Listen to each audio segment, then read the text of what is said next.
நம்மளால வாழ்க்கையில டெய்லியும் பார்த்தீங்கன்னா, ஒண்ணும் கிழிக்க முடியல. சரி இன்னைக்கு ஏச்சும் வித்தியாசமா கிழிக்கலாம் அப்படின்னு சொல்லிட்டு தான் இந்த கேலண்டர் பேப்பர கிழிச்சுக்கிட்டு இருந்தேன் நின்னு. அப்படியே எங்க வீட்டு தேவதைகள் பார்த்தீங்கன்னா, குட்டி தேவதைகள் ஏதோ எக்சர்சைஸ் பண்றேன் அப்படின்னு சொல்லிட்டு எக்யூப்மெண்ட்லாம் எடுத்து வச்சுக்கிட்டு ஏதோ பண்ணிட்டு இருந்தாங்க. இந்த சின்ன குட்டி என்ன பண்றான்னு சொல்லிட்டு எனக்கே இன்னும் புரியல. ஏதோ பண்ணிக்கிட்டு இருக்கா எக்சர்சைஸ்ன்ற பேர்ல. அப்படியே பார்த்தீங்கன்னா, தண்ணி விடுறதுக்கு நான் கொஞ்சம் அங்க கிளம்பிட்டேன். இன்னைக்கு கொஞ்சம் தான் தண்ணி விட முடிஞ்சது. அதையும் விட்டு முடிச்சாச்சு. சரின்னு சொல்லிட்டு குளத்துக்கு கிளம்புனா, நம்ப நண்பர் கரெக்ட்டா வந்துட்டாரு பார்த்தீங்களா? இன்னைக்கு தான் கரெக்ட்டா இந்த ஃபோட்டோவ எடுக்க முடிஞ்சது. கரெக்ட்டா உட்காந்துருந்தாரு. அப்படியே புடிச்சு போட்டுட்டு, நான் இன்னைக்கான வேலைக்கு பார்த்தீங்கன்னா கிளம்பியாச்சு. அப்படின்னு அத மட்டும் தான் சொல்ல முடியும். ஏன்னா, அதுக்கப்புறம் நடந்தது எல்லாமே எல்லாமே வெயிட்டிங் தான். எப்போதும் போல. அங்கேருந்து இங்க வெயிட்டிங், இங்கேருந்து இங்க வெயிட்டிங் அப்படின்னு சொல்லிட்டு, கடைசியில ஒரு வழியா பார்த்தீங்கன்னா, ஒர்க் ஆர்டர ஸ்டார்ட் பண்ணேன்.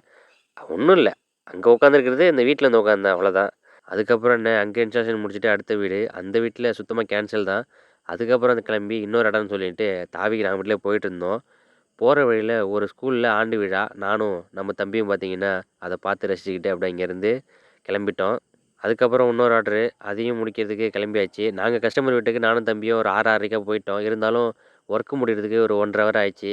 அதையும் முடிச்சுட்டு அங்கேருந்து பார்த்தீங்கன்னா, கிளம்பும்போது போற வழியில ஆண்டு விழா பார்த்தோம் இல்லையா? அது ரொம்ப சீரியஸ் ரொம்ப நடந்துட்டு இருந்தது. அதையும் அப்படியே வாட்சா விட்டுட்டு, இன்னைக்கான வேலைய முடிச்சுட்டு கிளம்பியாச்சு. போகும்போது நானும் வண்டி திருவுதுன்னு திருவுறேன்.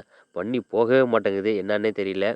அதுக்கப்புறம் என்ன வீட்டுக்கு ஜாமான் வாங்கிட்டு, இன்னைக்கான வேலைய பார்த்தீங்கன்னா முடிச்சாச்சு.